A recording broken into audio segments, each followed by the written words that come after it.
वैशाख मास में सबसे ज्यादा सुनी जाने वाली एक कहानी है जो हर दिन सुनी जाती है। वैशाख मास के नियमों का पालन करने वाले, व्रत रखने वाले या जो भक्त भी अंत में मोक्ष प्राप्ति की इच्छा रखते हैं, उन्हें हर दिन नियम से इस कहानी को जरूर सुनना चाहिए। ये कहानी है बांदरी की कहानी।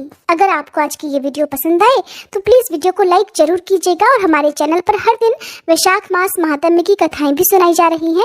अगर आपने इन कथाओं को नहीं सुना है तो प्लीज आज से ही कथाएं सुनना भी जरूर शुरू कर दीजिएगा। एक बार एक राजा था। वह वैशाख मास में प्रतिदिन ब्रह्म मुहूर्त में उठकर गंगा जी में स्नान किया करता था। राजा का आदेश था कि मुझसे पहले गंगा जी में कोई भी स्नान नहीं करेगा।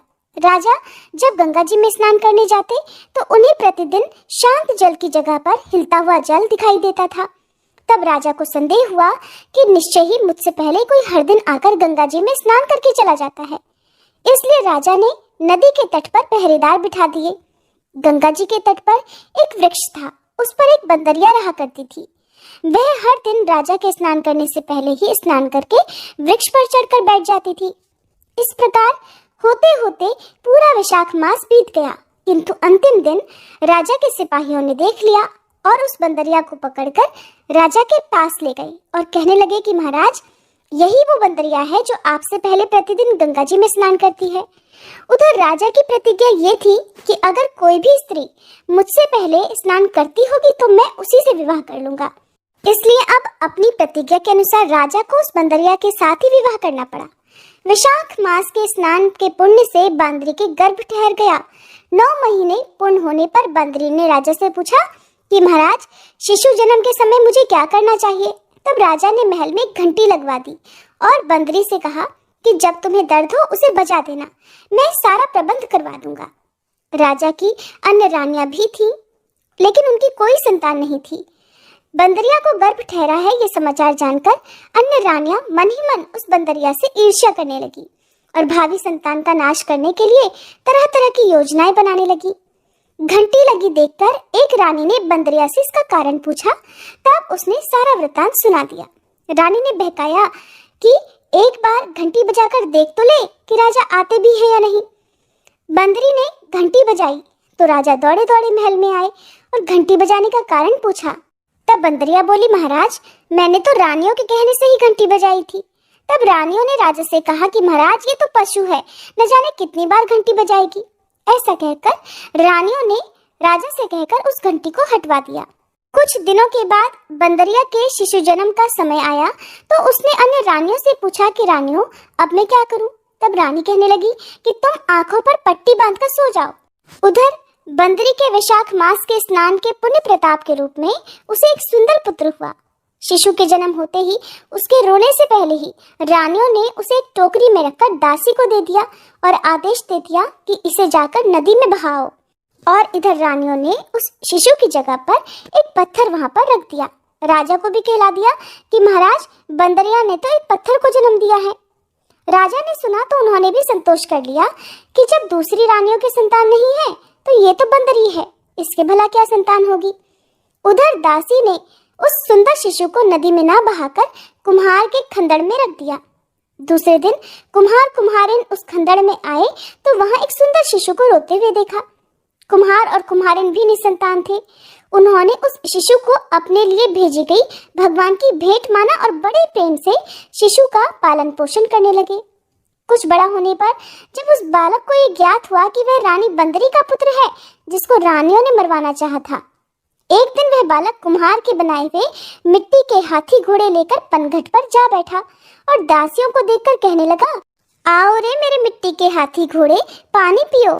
जब दासियों ने ये बात सुनी तो वो हंसने लगी, कहने लगी, अरे मूर्ख, कभी मिट्टी के हाथी घोड़े भी पानी पीते हैं क्या। इस पर वह बालक कहने लगा, अच्छा, तो क्या कभी बंदरी के भी पत्थर जन्म लेता है। उस बालक की ये बात दासियों ने जाकर महल में कह दी। तब रानियों ने दूसरे दिन विष मिलाकर लड्डू भेज दिए।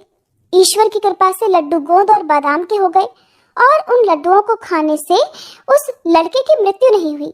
ये समाचार दासी ने रानी को बताया और रानी ने राजा से कहकर उस कुम्हार को ही देश निकाला दिलवा दिया। अब वह कुम्हार भटकता भटकता वन में ही रहने लगा। इसके बाद अगले वर्ष चैत्र मास में माता गणगौर के पूजन का दिन आया तब वह बंदरी का पुत्र 108 करवे और 108 गोली लेकर तथा घड़े में पानी भरकर बगीचे के बाहर बैठ गया। उधर राजा की और साहूकार की पुत्रियां गणगौर बनाने के लिए मिट्टी लेने के लिए आईं और बगीचे में खेलने और झूलने लगी। इसी कारण कुछ समय बाद उन्हें जोर की प्यास लगी। तब उन्होंने उस बंदरी के पुत्र से जल पिलाने के लिए कहा। तब वह बालक कहने लगा कि मेरे पास एक गोली है, उसे खाते जाओ और मेरे चारों ओर चक्कर लगाती जाओ, तब मैं तुम्हें जल पिलाऊंगा। इस पर पहले तो कन्याओं ने मना किया, किंतु तेज प्यास लगने के कारण वे तुरंत मान गई। इस प्रकार वह गोली खाने और उस युवक के साथ फेरे लेने से वह गर्भवती हो गई। बाद में जब उनके माता पिता को ये ज्ञात हुआ तब वे सभी कुम्हार के पास आए और सारा वृतांत कह सुनाया। फिर कहा कि तेरे पुत्र ने हमारी कन्याओं से विवाह कर लिया है, अब तो तुम्हें इन्हें अपने पास ही रखना होगा। तब कुम्हार ने निर्धन होने के कारण मजबूरी व्यक्त की। कुम्हार कहने लगा, महाराज मैं तो बहुत गरीब हूँ, इन सभी बहुओं को मैं अपने घर पर कहाँ और कैसे रखूंगा, क्या खिलाऊंगा। तब कन्याओं के माता पिता ने बहुत सारा धन देकर अपनी कन्याओं को कुम्हार के घर विदा कर दिया और कुम्हार के घर 108 बहुएं आ गईं। बाद में उनके 108 ही पोते हो गए। कुम्हार ने समस्त नगरी को भोजन हेतु निमंत्रण दिया और राजा को भी बुलवा लिया। राजा के यहाँ से रानी बांदरी के अलावा सब भोजन करने के लिए पधारे। तब वह राजकुमार जो कुम्हार के घर में पला बढ़ा था, राजा की आज्ञा लेकर बंदरी को लेने रथ पालकी लेकर गया और लाकर सभा में सबसे ऊंचे सोने के आसन पर बिठा दिया। राजकुमार ने अपनी सभी पत्नियों को समझा दिया था कि बंदरी मुझे जन्म देने वाली माता है। फिर तो एक एक बहू रानी बांदरी के चरण स्पर्श करती गई और एक एक सोने का सिक्का और पोते को गोद में देती गई। जब राजा और दूसरी रानियों ने ये सब देखा तो कुम्हार के पुत्र से इसका कारण पूछा। रानियों को तो संदेह होने लगा कि ये अवश्य ही बंदरी का पुत्र है। अब तो रानियां रूठकर राजा से कहने लगी कि कुम्हार के पुत्र ने हमारा अपमान किया है और बंदरी का सम्मान किया है, इसलिए हम लौट कर जा रहे हैं। इधर राजा को पुत्र के जन्म का सारा रहस्य पता चल गया था, इसलिए उन्होंने अपनी सभी रानियों को देश निकाला दे दिया और अपने पुत्र सभी पुत्र वधुओं और पौत्रों को लेकर महल में आ गया। फिर राजकुमार का राज तिलक कराया गया। कुम्हार कुम्हारिन को राजकुमार ने महल में रहने के लिए निवेदन किया, किंतु वे नहीं माने। तब राजा ने उन्हें ढेर सारा धन देकर विदा कर दिया। वैशाख स्नान का इतना महत्व है तो सबको वैशाख स्नान करना चाहिए। बंदरी ने वैशाख स्नान किया तो उसे राजा का राज्य, पुत्र, बहुएं आदि प्राप्त हुई। ईश्वर जैसे बंदरी को पुण्य मिला। इसी प्रकार वैशाख स्नान और वैशाख मास की कथाएं सुनने वाले सभी भक्तों को देना, सभी की मनोकामनाएं पूर्ण करना। ये थी वैशाख मास में सुनी जाने वाली बांदरी की कहानी।